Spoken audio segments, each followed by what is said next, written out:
December 14th marks the one-year anniversary of the tragedy in Newtown, Connecticut, where 20 first graders and 6 teachers lost their lives in a mass shooting at Sandy Hook Elementary School.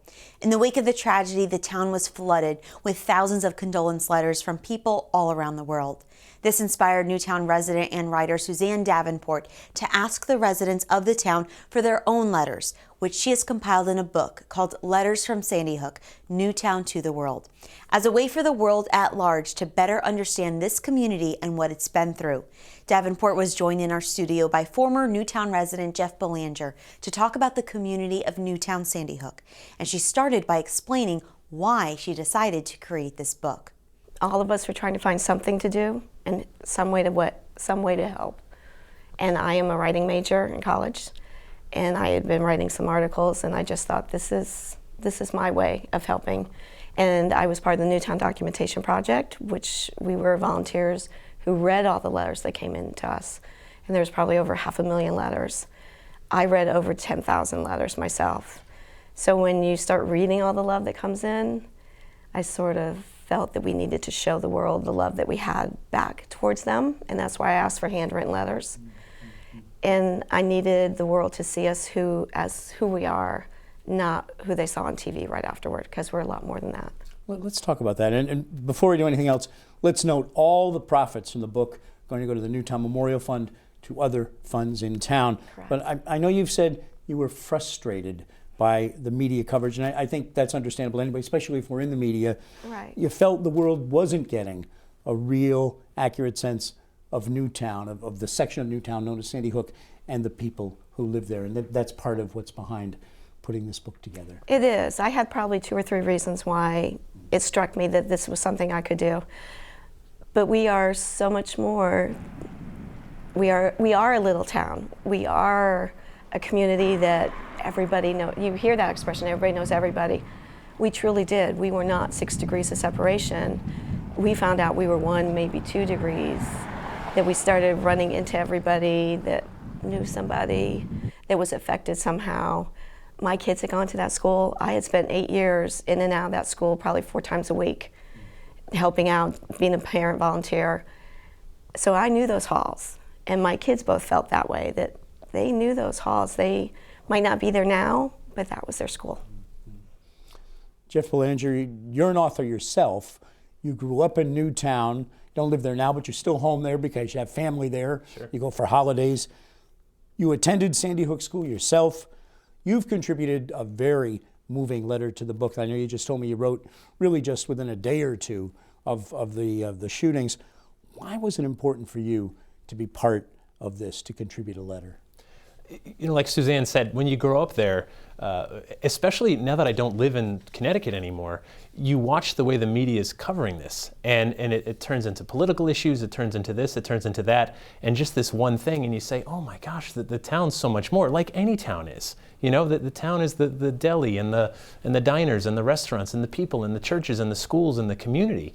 And I guess I still feel very much a part of that community because I grew up there, I graduated high school there, and like you said, my whole family still lives there. So I wanted to just kind of give my perspective of, especially within a day or 2 after, the pain that I was going through, just feeling like a part of me was attacked that day, but also just kind of convey that, you know, what we need is humanity. You know, it's not laws, not something you can legislate. It's the humanity that we find in small town America that we so desperately needed after that, ironically. Jeff, in your letter in particular, struck me, you seem to try to look for some good, if that's even the right word to use, from all the horror. And the line that just killed me and brought me to tears, you talked about how the loss of 26 angels, as you call them, launched 1 billion hugs and more.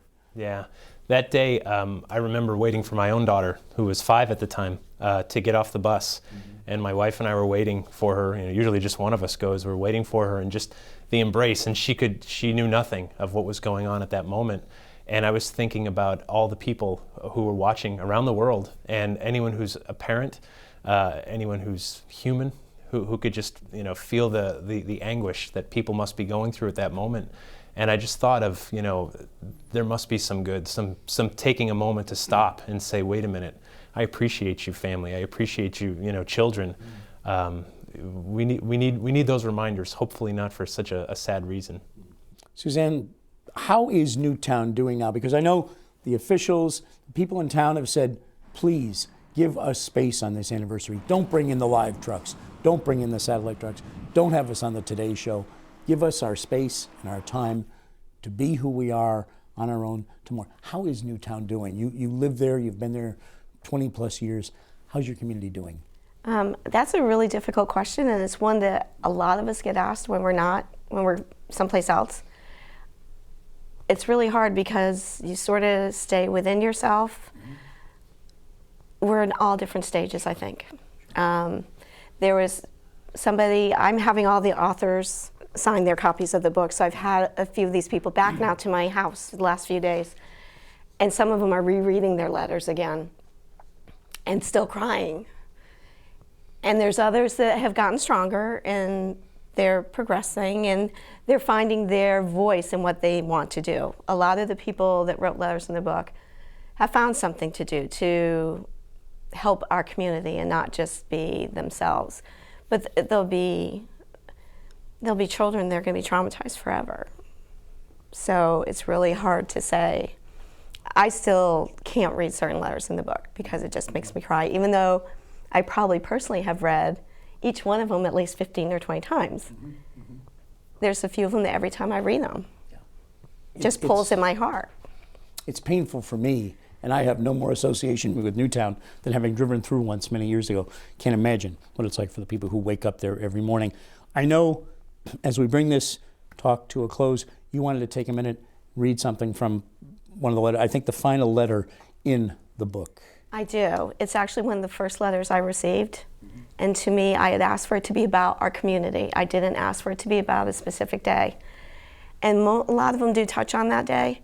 But this letter just came in and I said, this is what I want. This is how so many of us feel. And he expressed it really well. So it's from a letter from a town resident. It is. He grew up there, but he no longer lives in town either. And his name is Nathan Gaines. And he starts off, I grew up in Sandy Hook. My childhood is Sandy Hook. The deepest pain I have ever felt in my 30 years was in Sandy Hook. I am Sandy Hook. We grew up in Sandy Hook. We became men in Sandy Hook. I had my first kiss at Sandy Hook during recess. I walked the hallways of Sandy Hook School. I drank my first beer in Sandy Hook. I fell in love for the first time in Sandy Hook. Sandy Hook raised me. Sandy Hook has forever changed. My childhood and memories have not. I am and will always be Sandy Hook. Nathan Daniel Gaines is Sandy Hook, and Sandy Hook is Nathan Daniel Gaines. Suzanne Davenport, Jeff Belanger, thank you for coming in and being with us today. Thank you for the book. You're welcome. Thank you. Thank you.